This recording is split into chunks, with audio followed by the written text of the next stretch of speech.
우리가 흔히 이런 이야기들을 합니다. 감이 없다. 그런 이야기 합니다. 감이 없다. 무슨 이야기죠? 좋은 사람이 있었으면 좋겠는데 그럴 만한 사람들을 찾기가 참 어렵다는 거죠. 우리 청년들이 이제 점점 결혼 정년기에 가까워져 갑니다. 그런데 좋은 신랑감, 신부감이 없어서 결혼에 꼴이 나지 못한 우리 청년들 볼 때마다 참 안타까운 마음들이 많습니다. 회사 운영하시는 분들 그런 얘기해요. 믿고 맡길 수 있는 좋은 직원들이 있으면 좋겠는데 좋은 직원감이 없다는 거예요. 그래서 뽑고 싶은데 뽑을 사람이 없다. 그런 이야기 많이 합니다.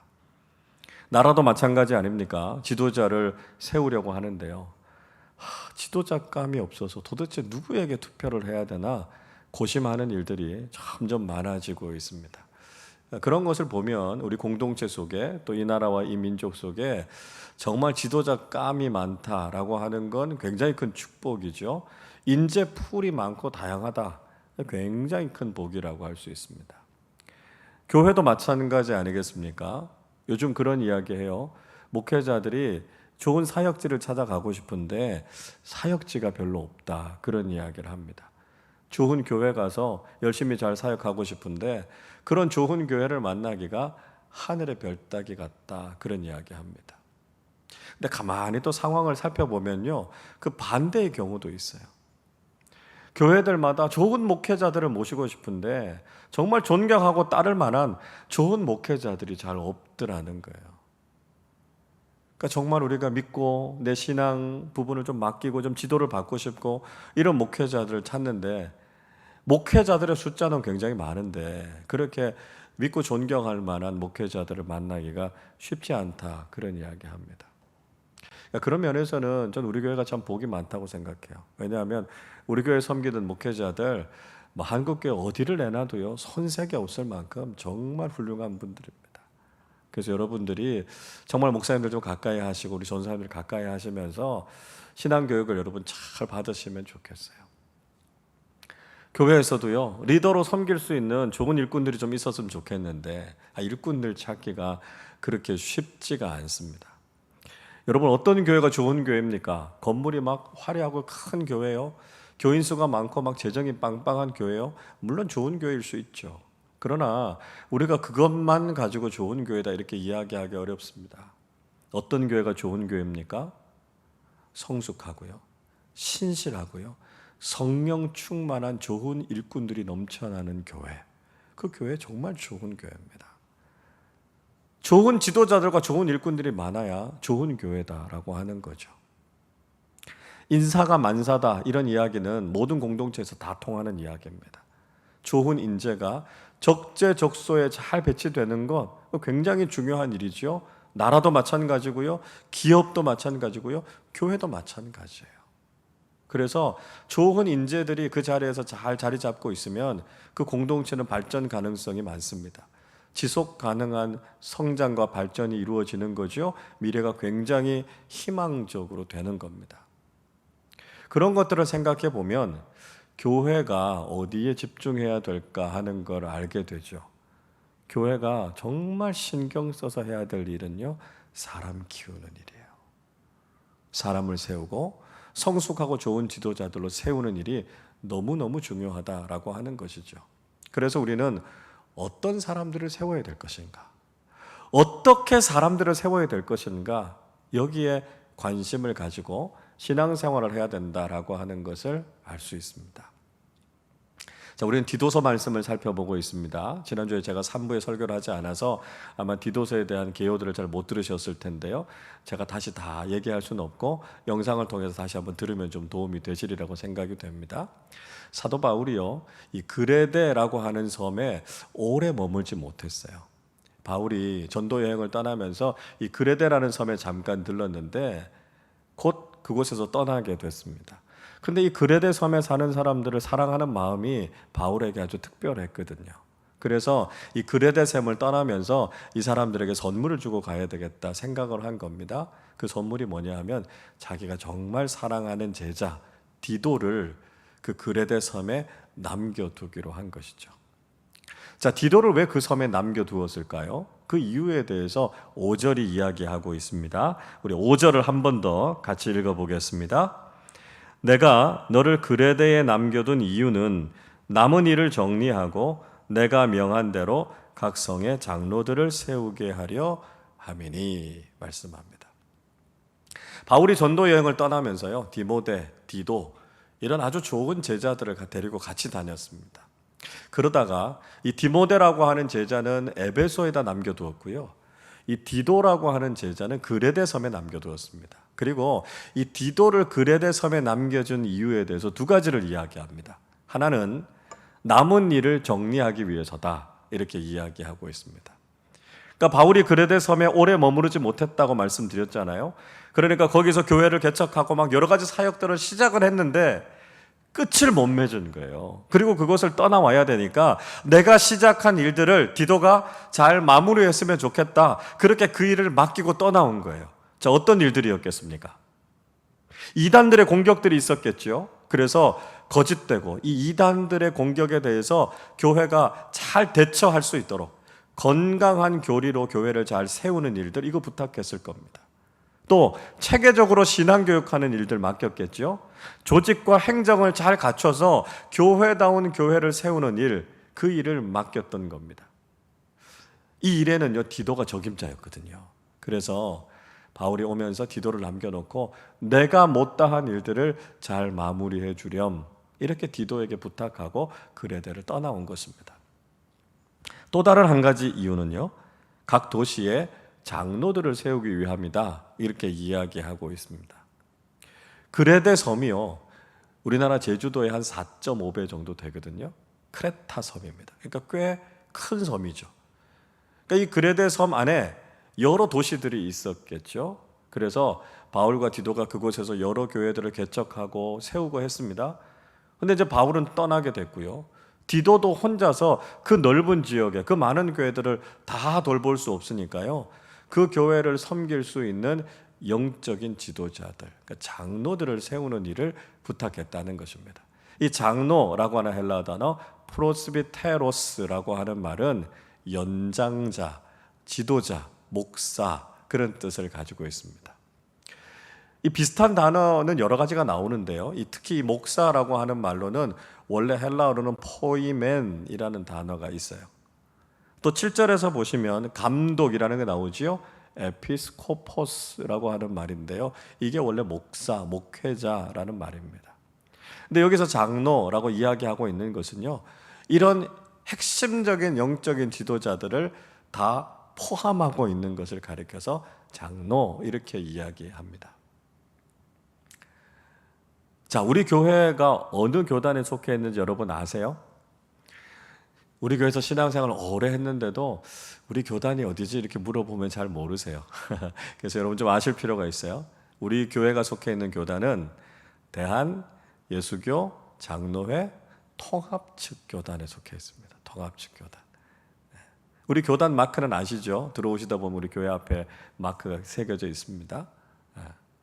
그래서 우리가 속해 있는 교단도요, 장로교예요. 장로교. 여기에서 이 장로라고 하는 말도 프레스비테리언이라고 하는데요, 이건 두 가지 부류를 이야기합니다.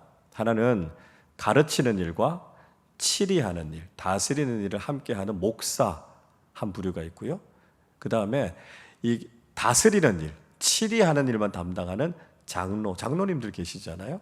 목사와 장로를 다 포함해서 여기에서는 장로, 그렇게 이야기합니다. 그래서 우리 장로교회는요, 목사님들과 장로님들이 이 당회라고 하는 조직을 통해서 간접적인 민주정치 제도를 가지고 교회를 이끌어가는 체제가 바로 우리 장로교회예요. 그러니까 여러분이 장로교회에 몸담고 신앙생활하고 있으니까 장로교회가 어떤 교회인가 누가 물어보면 알아야 돼요. 우리 교회 일단 뭔지 몰라요, 이렇게 얘기하지 말고, 여러분 그래서 어디 가면 좀 물어보면 잘 배우고 좀 대답을 잘 하십시오. 자, 이게 장로예요, 장로. 자, 그러니까 바울이 지금 디도에게 무슨 부탁한 겁니까? 교회에 핵심적인 영적인 지도자들을 세우라, 이 부탁을 한 겁니다. 여러분, 교회가 해야 되는 가장 중요한 일은요, 사람을 세우는 일이고요, 지도자를 세우는 일이에요. 이게 그 무엇보다도 중요하다라고 하는 거죠. 자, 근데 문제는 그럼 어떤 방법으로 세울까요? 자, 민주주의 체제 하에서 일반적으로 사람을 세우고 지도자를 세우는 건 선거라는 방법을 사용합니다. 그렇죠? 선거라고 하는 건 굉장히 중요해요. 그리고 사람들이 이 선거에 관심을 많이 갖습니다. 특히 나라에서 선거가 있으면 정당들이 이 선거에 얼마나 많이 관심을 갖습니까? 에너지를 여기다 다 쏟죠. 후보자를 세우고 예비 경선, 경선 뭐 이런 것들을 거쳐서 최종적으로 후보자를 내고 우리 당에서 낸 사람이 당선되게 하기 위해서 얼마나 많이 노력하고 전략과 역량을 거기에다가 다 집중합니다. 선거에 이기면요, 뭐 모든 걸 다 얻은 것처럼 기뻐하죠. 근데 선거가 끝났다고 해서 다 끝난 게 아니잖아요. 그죠? 선거가 끝났으면 그다음부터는요, 일을 해야 될 거 아닙니까? 근데 문제는 선거에다가 너무 많은 에너지를 쓰고 나니까요, 나중에 일할 힘이 없는 거예요. 이렇게 되면 안 된다는 거죠. 그러니까 선거에 이기는 것도 중요한 것이지만 그 이후에 리더십을 가지고 잘 일하고 이끌어가는 게 참 중요하다라고 하는 거죠. 근데 여러분, 선거보다 더 중요한 게 뭔지 아세요? 좋은 사람을 세우는 게 더 중요한 거예요. 선거에서 이기기 위해서 결정적인 건요, 정말 필승의 후보를 세우는 겁니다. 그래서 후보자들이 자기 자신의 양력에 대해서 소개하지 않습니까? 내 학력은 이렇고 내 경력은 이렇고 저는 이렇게 실력 있는 사람이고 이런 업적을 이뤘습니다. 저를 뽑아주십시오. 그렇게 자기를 어필하잖아요. 그러니까 그럴 만한 사람을 잘 준비시키고 그럴 만한 사람을 세우면 사실 선거에 그렇게 진을 뺄 필요가 없어요. 근데 그렇게 경쟁력 있는 좋은 사람들이 잘 준비되지 않고요, 그런 사람들을 세우지 못하니까 다 이렇게 선거에 올인하는 거 아닙니까? 그러다 보면 편법을 쓰기도 하고요, 흑색 선전으로 얼룩지기도 하고 이렇게 되는 거죠. 여러분, 후보자가 좋은 사람이고요, 잘 준비된 사람들이면 그 선거에 그렇게 힘 뺄 필요가 없다는 거예요. 그 사람 자체가 보증수표가 되는 거죠. 그러니까 선거 그 자체보다 사람을 잘 키우는 게 중요하다는 거예요. 교회도 마찬가지입니다. 교회도요, 사람을 잘 훈련시키고 세워야 됩니다. 그래서 제가 종종 하는 이야기가 있어요. 교회는요, 선거로 사람을 세우는 게 아니고요, 훈련해서 사람을 세워야 된다고요. 교회가 잘 훈련해서 잘 준비된 사람을 세우는 게 너무 중요하다는 거예요.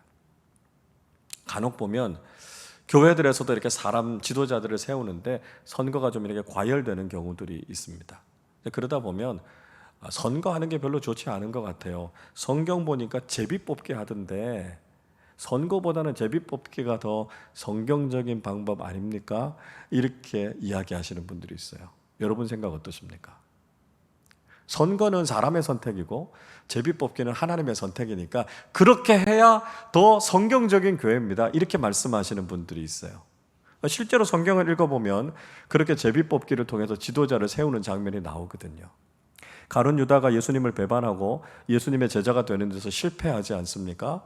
그래서 제자 공동체에 한 사람 결원이 생기게 됩니다. 한 사람을 충원하게 될 때 어떻게 하냐면 사도 공동체가 같이 모여서요, 처음부터 우리와 함께 다녔던 사람들 중에 예수 그리스도의 부활을 증거할 수 있는 사람을 세웁시다, 이렇게 이야기해서 두 사람의 후보를 추천하게 됩니다. 사도행전 1장 23절은 이렇게 말씀해요. 그들이 두 사람을 세우니 하나는 바사바라고도 하고 별명은 유스도라고 하는 요셉이요, 하나는 마띠아라. 자, 두 사람의 후보를 추천합니다. 요셉과 마띠아를 추천해요. 그리고 두 사람 중에 하나를 제비 뽑아서 선택하죠. 26절 이렇게 말씀합니다. 제비 뽑아 마띠아를 얻으니 그가 11사도의 수에 들어가니라 이야기합니다. 제비 뽑기를 통해서 마띠아가 제자 공동체에 들어가서 12명의 사도 공동체가 완성이 됩니다. 그거 보라고요. 이렇게 제비 뽑기 하는 게 성경적인 방법입니다, 이렇게 이야기하십니다. 저는 이 생각에 전적으로 동의하지는 않습니다. 물론 선거라고 하는 것이 문제가 있어요. 너무 과열되기도 하고요. 또 그러다 보니까 좀 개선의 여지가 있고 좀 방법을 바꿔야 될 필요들이 있다, 저도 이제 그런 생각은 합니다. 그렇다고 해서 선거가 아닌 제비 뽑기가 하나님의 방법이다, 이렇게 이야기하는 것도 무리가 있다는 거예요. 자, 여러분, 제비 뽑기를 통해서 지도자를 세우는 데 있어서는요, 중요한 한 가지의 전제가 충족이 돼야 됩니다. 그게 뭐냐 하면, 제비를 뽑아서 누가 뽑힌다 할지라도 그 공동체를 충분히 잘 섬길 수 있는 좋은 사람을 준비해야 된다는 거예요. 여러분, 제자 공동체를 세울 때, 한 사람을 세울 때 제비 뽑기를 해도 아무 문제가 되지 않았던 건요, 요셉이 됐든 마띠아가 됐든 아무 상관이 없었다는 거예요. 왜냐하면 두 사람이 다 훌륭한 지도자였기 때문이었습니다. 근데 하나님의 선택이 마띠아였던 거죠. 그렇다고 해서 요셉이 무슨 결격 사유가 있었던 사람들이 아닙니다. 제비 뽑기를 하기 위해서는요, 그 정도로 성숙한 사람들이 세워져서 누가 우리 공동체를 이끌어가도 아무런 문제가 없다, 그렇게 준비되어 있어야만 제비 뽑기가 가능해지는 겁니다. 사실 방법은 그렇게 중요하지 않아요. 그게 선거든지 제비 뽑기든지 그 방법이 중요한 게 아니고요, 정말 중요한 것은요, 우리 공동체 안에 잘 훈련된 사람들이 있어야 된다, 이게 중요한 거죠. 그래서 우리 아름다운 교회는 정말 훈련하는 일들에 집중하려고 합니다. 우리 교회가요, 복음이 삶이 되는 제자 공동체, 이 비전을 가지고 우리 교우들이 정말 예수 그리스도의 제자로 잘 훈련되기를 원해요. 그래서 제자 훈련을 우리 교회가 열심히 하고 있습니다. 1년이라고 하는 시간 동안 소그룹이라고 하는 환경 속에서 하나님의 말씀 앞에서 우리의 삶을 다시 한번 재정비하고 어떻게 하면 성숙한 그리스도인이 될 수 있을까 훈련하는 이 일에 매진하고 있어요. 여러분, 훈련받아야 지도자가 될 수 있습니다. 훈련받지 않은 사람들이 지도자로 서면 안 돼요. 훈련받지 않은 사람이 지도자가 되면 그 사람의 인생도 불행해지고요, 공동체도 큰 위기를 경험하게 됩니다. 준비되지 않은 지도자는 그 자리에 서도요, 무슨 일을 해야 할지를 몰라요. 그리고 그 일을 제대로 할 수 없으니까요, 비난받게 됩니다. 특히 우리 상황을 생각해 보면 지도자들에 대한 기대 수준이 굉장히 높잖아요. 그러니까 준비되지 않은 지도자는요, 자칫하면 공격받기 쉽고 비난받기 쉽습니다. 그런 지도자가 공동체를 이끌어가면 공동체는 어떻게 됩니까? 공동체가 큰 위기를 경험하게 돼요. 왜냐하면 지도자는 한 개인이 아니거든요. 공동체의 운명을 거머쥐고 있는 사람이 지도자거든요. 그래서 지도자가 어떻게 되느냐에 따라서 공동체의 흥망성쇠가 좌우되는 거예요. 그러니까 지도자가 그렇게 중요하다라고 하는 것이죠. 그래서 그렇게 중요한 지도자를 세우기 위해서는 반드시 훈련을 받아야 된다는 거예요. 준비가 잘 된 사람들을 세워야만 그 지도자에게도 복이 되고요, 그 공동체가 더 부흥하고 발전하게 되는 것이죠. 그래서 우리가 믿음의 공동체 안에서 좋은 사람들을 잘 세우는 일, 이것이 가장 중요하다라고 하는 것을 우리는 깨달아야 한다는 것이죠.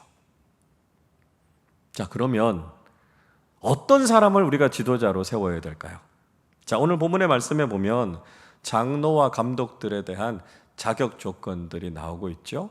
이 말씀을 읽으면서 우리가 가장 먼저 깨닫게 되는 건 이겁니다. 아무나 리더가 되면 안 된다는 거예요.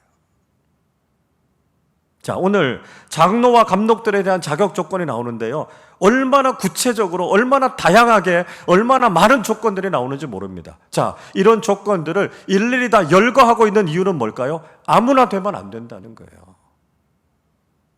준비되지 않고 전혀 리더감이 되지 못하는 사람이 리더로 서서는 안 된다는 거예요. 그래서 이런 자격 요건들 하나하나를 세워놓고 내가 거기에 부합한 사람인가? 나는 어느 정도 성숙한 사람인가? 나는 어떻게 공동체를 이끌어갈 수 있는 사람인가? 그걸 다 한번 따져봐야 된다고요. 그렇게 돼야 좋은 지도자를 세울 수 있다는 거예요. 흔히 교회에서 신앙생활하면서 이렇게 이야기합니다. 은혜로 해야 된다고요. 맞는 이야기예요. 교회는 세상의 방식으로 경영되는 것이 아니고요, 은혜라고 하는 방식을 가지고 가는 겁니다. 근데 간혹 사람들이 은혜로 하자라고 하는 이야기를 잘못 이해하고 있다는 거 아세요? 은혜에 대해서 폄하하는 경우들이 많습니다. 어떤 일들을 바르게 하려고 하고요, 정확하게 하려고 하면 사람들이 귀찮아요. 그 은혜롭게 합시다, 이렇게 이야기해요. 여러분, 그 속에 담겨져 있는 마음이 뭔지 아시죠? 그냥 대충 하자는 거예요. 그럼 뭐 누가 서든지 무슨 상관이 있느냐고. 그냥 그렇게 한번 해보면 되지 않겠느냐고 이야기합니다. 여러분, 그러나 은혜라는 말은요, 그런 데 쓰는 말이 아니에요. 은혜가 무엇입니까? 은혜라고 하는 것은 아무 자격 없는 우리를 구원해 주신 하나님의 감당할 수 없는 선물이 은혜 아닙니까? 우리 입장에선 그래요. 우리는 아무 자격 없어도 그걸 은혜로 받은 거예요. 그러나 여러분, 그 은혜를 하나님의 입장에서 한번 생각해 보십시오. 하나님께서 우리에게 그 은혜를 주시기 위해서 어떻게 하셨습니까? 태초 이전부터 우리를 선택하시고요, 이 구원의 일들을 계획하신 거예요. 이 구원의 일이 실수 없이 완전하게 진행되도록 하기 위해서 하나님께서 얼마나 비싼 대가를 치르셨습니까? 당신의 아들 독생자 예수 그리스도를 십자가에 못 박아서 죽게 하셨어요. 그 과정을 통해서 우리에게 주어진 것이 은혜입니다. 여러분, 은혜는 대충 아무렇게나 하는 게 은혜가 아니에요. 그렇다면 여러분, 우리가 은혜에 합당하게 살아간다는 건 어떤 의미일까요? 하나님께서 우리에게 베풀어 주신 그 놀라운 것들을 기억하면서 우리가 하나님 앞에서 바르고 정직하게 하나님의 방법대로, 하나님의 원하시는 수준대로 우리가 그렇게 살아가는 것이 은혜를 따라 살아가는 거예요. 여러분, 우리 은혜라는 말을 함부로 사용하면 안 됩니다. 그렇기 때문에 은혜 앞에서 우리 자신을 돌아보고, 우리가 정말 은혜에 합당한 사람인가, 우리 자신을 그렇게 잘 준비하는 사람들이 되어야 된다는 것이죠. 자, 그럼 구체적으로 어떤 사람들을 지도자로 세워야 될까요? 첫째로요, 작은 공동체에서 인정받는 사람을 세워야 한다는 거예요. 자, 6절 말씀 우리 한 번 더 같이 읽어볼까요? 책망할 것이 없고 한 아내의 남편이며 방탕하다는 비난을 받거나 불순종하는 일이 없는 믿는 자녀를 둔 자라야 할지니라. 교회의 지도자를 세우는데 먼저 이야기하는 건 뭐냐면, 가정에서 건강하게 한 가정을 잘 세우고 자녀들을 믿음으로 잘 양육하는 사람이 교회의 지도자가 될 수 있다, 이렇게 이야기하고 있습니다. 가장 작은 공동체, 가장 기본이 되는 공동체인 가정을 잘 이끌어갈 수 있는 사람이 결국은 교회를 잘 이끌어갈 수 있다라고 하는 이야기를 하고 있습니다. 사서삼경 중에 대학에 여러분 잘 아시는 수신제가 치국평천하라고 하는 말이 나오죠. 자기 자신을 잘 수련하고요, 가정을 가지런하게 잘 놓을 수 있는 사람이 결국 나라도 잘 다스리고요, 세상도 평안하게 할 수 있다는 거예요. 어디서부터 출발한다고요? 가정에서부터 출발한다고요. 큰 일을 하고자 하는 사람은 작은 일에서부터 모범을 보여야 된다라고 하는 것입니다. 우리가 작은 일을 책임 있게 감당하지 못하면서 큰 일을 하겠다라고 하는 것은 허황된 꿈일 뿐이다라고 하는 것이죠. 그래서 작은 것부터 우리가 그걸 잘해야 되는 거 아닙니까? 회사에도 인턴 제도를 두고 있는 이유가 뭡니까? 작은 일들을 맡겨봐서 그 일들을 책임 있게 성실하게 잘하면 직원에 대해서 더 큰 일, 더 무거운 책임을 맡기겠다는 거 아닙니까? 여러분, 가정을 소홀히 하면 안 돼요. 가정을 뒷전으로 미루면 안 됩니다. 가장 기본이 되는 공동체, 가장 작은 공동체 속에서 인정받을 수 있는 사람이 되어야 교회에서도, 더 큰 공동체와 조직에서도 결국은 인정받을 수 있다는 거예요. 작은 일에서, 작은 곳에서부터 먼저 인정받는 사람들이 되어야 한다는 것입니다. 둘째로, 자신의 삶을 절제할 줄 아는 사람들이 되어야 한다는 것이죠. 7절 같이 읽어보겠습니다.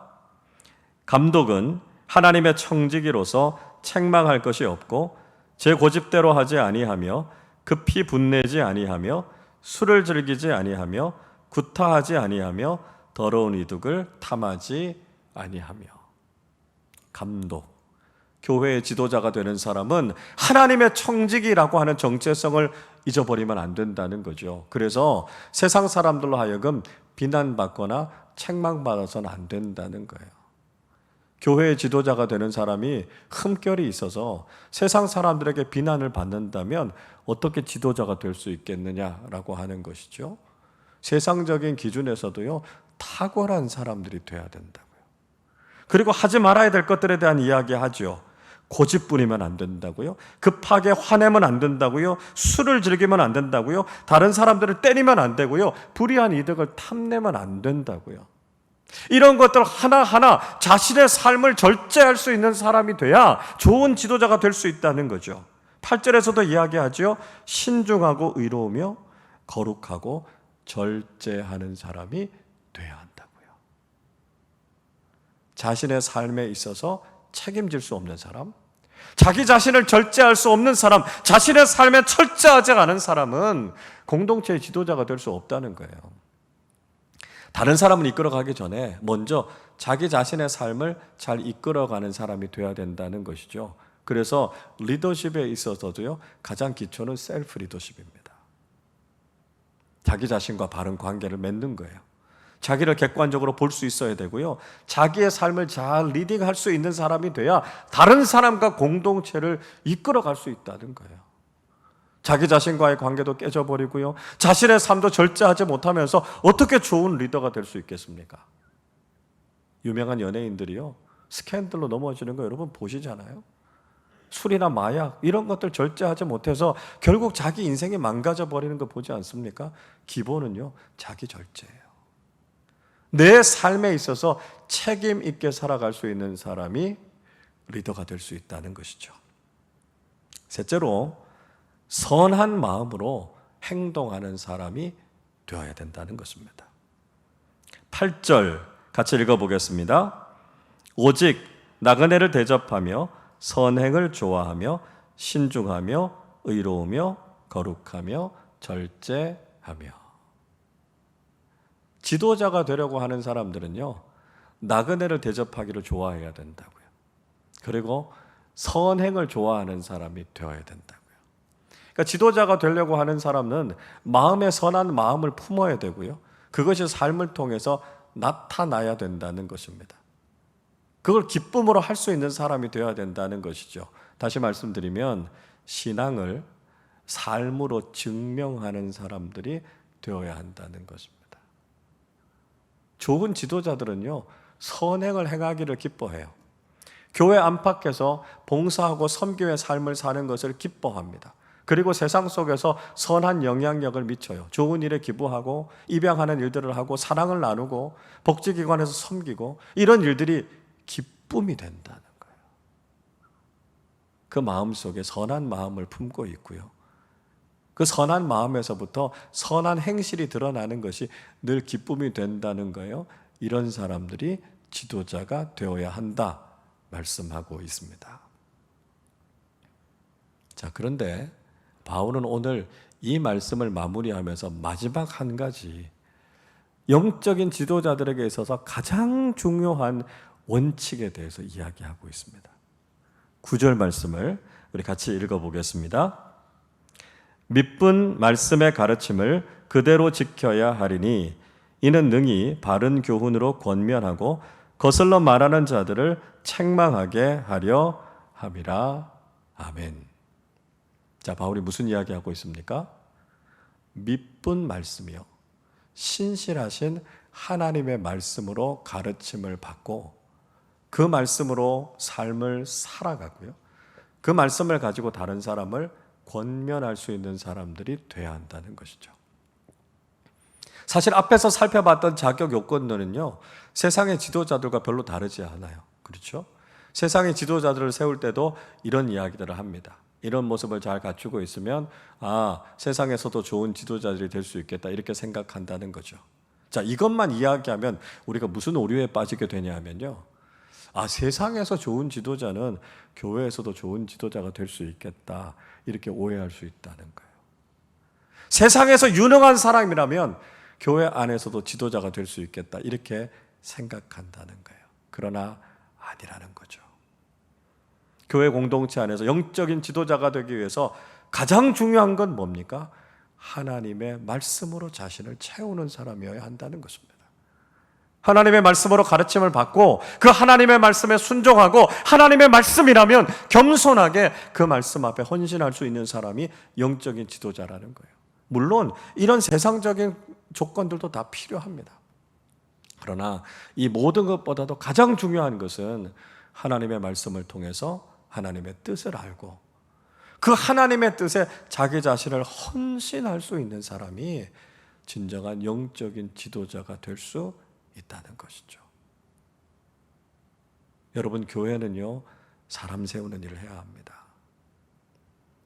정말 좋은 교회는 하나님의 말씀으로 충만한, 성령으로 충만한 영적 지도자들이 많아서 하나님께서 그 어떤 일들을 맡기시든지 헌신해서 그 사명을 감당하는 교회가 정말 좋은 교회입니다. 사람은 많은데요, 지도자는 많지 않습니다. 세상적으로 유능한 사람들은 많지만 하나님의 말씀 앞에 순종하는 지도자들을 찾기는 쉽지 않아요. 그래서 교회는 하나님의 말씀으로 사람들을 잘 훈련시켜서 하나님께서 마음껏 쓰실 수 있는 좋은 지도자들을 길러내야 하는 것이죠.